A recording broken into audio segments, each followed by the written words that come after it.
Com o fim do ano chegando, vem junto os convites para participar de Amigo Ocultos. E como eu geralmente sou a matemática do grupo, é comum virem me perguntar qual é a probabilidade do sorteio dar certo, ou seja, de ninguém tirar a si próprio. E dia desses eu percebi que eu nunca tinha parado para pensar de verdade nesse problema. Com base nas minhas experiências pessoais, eu acreditava que a chance do sorteio dar errado talvez fosse um pouco maior do que a de dar certo, mas quanto maior eu não fazia ideia. Além disso, eu não sabia dizer qual é a relação entre essa probabilidade e o número de participantes. Porque, de um lado, quanto mais gente participa, mais difícil é de uma pessoa específica tirar ela mesma. Mas, por outro lado, com mais gente participando, existem mais oportunidades de alguém se sortear. Aí já não tinha mais jeito. A sementinha da dúvida já tinha sido plantada na minha cabeça, e eu não ia conseguir descansar até encontrar uma solução. Oi, eu sou a Natália Cimedo, e hoje nós vamos responder a pergunta: qual é a probabilidade de um sorteio de amigo oculto dar errado? Uma coisa que eu costumo fazer quando vou resolver esse tipo de problema é analisar um caso particular que envolva números menores e seja mais simples. Nesse problema em específico, eu resolvi listar todos os resultados de sorteio possíveis com 4 participantes. Vamos chamar esses participantes de Ana, Bruno, Carol e Daniel, e cada ordenação de nomes vai representar um resultado de sorteio. Por exemplo, a sequência Bruno, Daniel, Carol, Ana significa que Ana saiu com Bruno, Bruno saiu com Daniel, Carol saiu com ela mesma e Daniel saiu com Ana. Portanto, o número de resultados possíveis será igual ao número de formas diferentes de ordenar 4 elementos, ou seja, 4 fatorial, que é igual a 4 vezes 3 vezes 2 vezes 1, que é igual a 24. Aí na tela você pode ver listado todos os possíveis sorteios. Para calcular a probabilidade do sorteio dar errado, basta contar o número de casos em que alguém sai consigo mesma. E foi justamente enquanto eu fazia isso que eu tive a ideia de como resolver o caso geral. Primeiro, marquei todos os casos em que Ana tirou o próprio nome, que são os casos em que o nome dela está na primeira posição. Depois, marquei os casos em que o Bruno saiu consigo mesma, e ao fazer isso, percebi que alguns deles já estavam marcados, ou seja, tanto Ana quanto Bruno tiraram o próprio nome. O mesmo ocorreu quando fui marcar os casos em que Carol e Daniel saíram consigo mesmo. Ao todo, 15 dos 24 sorteios são inválidos, portanto, a probabilidade de um amigo oculto com 4 participantes dar errado é de 15 sobre 24, o que dá 62,5%. Mas, como eu disse, o mais importante nem foi resolver o caso de 4 participantes, e sim a ideia que eu tive de como resolver o caso geral, que foi usando o princípio da inclusão e da exclusão, que eu vou explicar agora. Eu sei que o que eu vou fazer agora pode parecer um pouco confuso, mas eu peço que você não desista do vídeo, mesmo que não consiga entender tudo nos mínimos detalhes. Eu quero que você tente, ao menos, entender a ideia geral do que eu fiz aqui. Vamos chamar de A o conjunto dos casos em que Ana tira o próprio nome, de B, os sorteios em que Bruno sai consigo mesmo, de C, os casos em que Carol tira o próprio nome e de D, o de Daniel. Os casos em que o amigo secreto dão errado corresponde à união desses 4 conjuntos. Portanto, contar os sorteios inválidos é equivalente a descobrir quantos elementos existem em A união B, união C, união D. Observe que existem elementos na interseção entre esses conjuntos, ou seja, sorteios em que mais de um participante tirou o próprio nome. Portanto, se somarmos o número de elementos em A, em B, em C e em D separadamente, estaremos contando o mesmo resultado mais de uma vez. Podemos compensar isso excluindo as interseções duplas.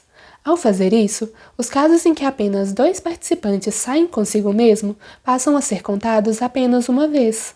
Contudo, as interseções triplas acabam sendo excluídas completamente, e é por isso que precisamos incluir novamente os casos em que 3 participantes saem consigo mesmo. Mais uma vez, é preciso compensar, excluindo o caso em que todos os 4 participantes tiram o próprio nome. Dessa forma, todos os elementos na união de A, B, C e D passam a ser contados apenas uma única vez.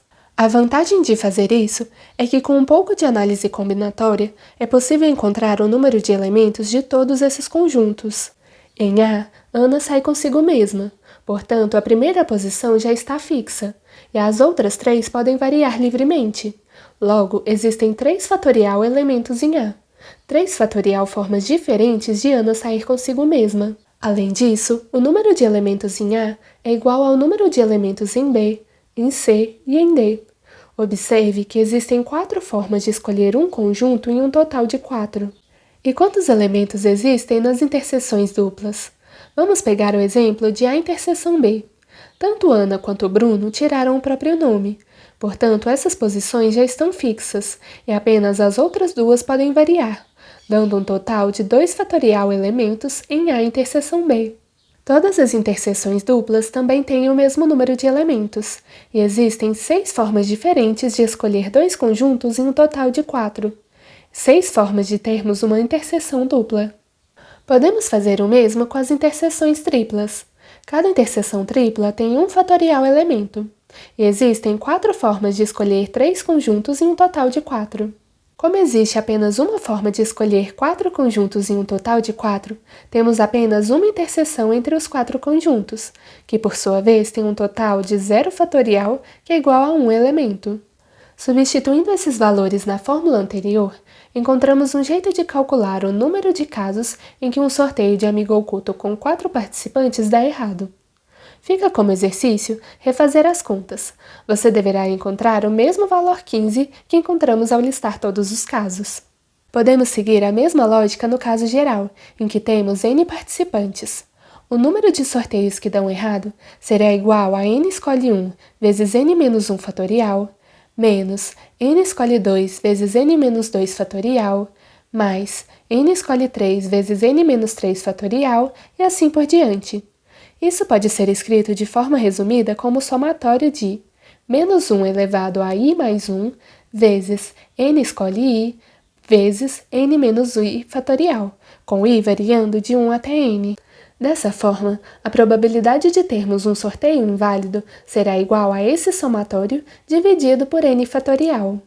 Eu poderia muito bem ter parado por aí, só que ainda não estava satisfeita. Primeiro porque a fórmula que eu encontrei era feia demais. Ela é muito complexa e eu gostaria de algo mais simples. Além disso, eu ainda não tinha conseguido entender de fato como o número de participantes influenciava na probabilidade do sorteio dar errado. E foi então que eu decidi calcular essa probabilidade para diferentes números de participantes. Ao fazer isso, eu comecei a notar um padrão. A probabilidade ora aumentava, ora diminuía, mas rapidamente ela parecia convergir para um número específico, algo em torno de 63,2%. Nesse momento eu percebi que realmente tinha algum tesouro escondido por trás daquela fórmula grotesca que a gente encontrou lá atrás. Com um pouco de manipulação algébrica, eu consegui chegar em uma versão bem mais elegante dela. A probabilidade de um sorteio com N participantes dar errado é igual ao somatório de menos 1 elevado a i mais 1 vezes 1 sobre i fatorial, com i variando de 1 até n. Quem já fez disciplinas de cálculo e estudou séries infinitas, talvez esteja achando que esse somatório tem uma carinha familiar. Se esse não é o seu caso ou não está lembrando, deixe eu explicar. De forma bem simplificada, algumas funções podem ser representadas como um somatório infinito, como é o caso da função e elevado a x, onde e é a constante de Euler. E elevado a x é igual ao somatório de x elevado a i sobre i fatorial, com i variando de 0 a infinito. Ainda não entendeu como isso se relaciona com a nossa probabilidade? Então substitua x por menos 1. Com mais um pouquinho de contas, nós conseguimos concluir que o somatório de menos 1 elevado a i mais 1 vezes 1 sobre i fatorial, com i variando de 1 a infinito, é igual a 1 menos 1 sobre e. Ou seja, quando n tende ao infinito, a nossa probabilidade tende a 1 menos 1 sobre e. Em outras palavras, quanto maior for o número de participantes de um amigo secreto, mais a probabilidade de alguém tirar o próprio nome se aproxima de 1 menos 1 sobre e, que é de fato algo em torno de 63,2%. E mais, considerando que a probabilidade do sorteio dar certo é o complementar disso, ou seja, 1 menos a probabilidade de dar errado, então a chance de ninguém tirar o próprio nome é cerca de 1 sobre e. E ainda a gente pode usar isso para calcular o número médio esperado de vezes em que é preciso sortear até ninguém tirar o próprio nome. Para calcular a esperança matemática de um evento que vai se repetindo até se obter o primeiro sucesso, basta dividir 1 pela probabilidade de sucesso em uma única tentativa. Nesse problema do amigo oculto, a esperança será igual à própria constante de Euler, que vale aproximadamente 2,7. É por isso que eu amo matemática. Quando eu comecei a trabalhar nesse problema, eu jamais imaginei que chegaríamos em um resultado como esse. Para quem tiver interesse, eu vou deixar na descrição o link de um artigo da Revista do Professor de Matemática. Nela, o autor resolve o problema por um outro método, usando a ideia de ciclos e recursividade. É uma forma bem interessante de abordar o problema e me ajudou a clarear algumas ideias da minha própria resolução. E se você achou esse vídeo interessante, você pode retribuir curtindo, deixando um comentário e se inscrevendo no canal caso ainda não seja inscrito. Vejo vocês em um próximo vídeo. Tchauzinho!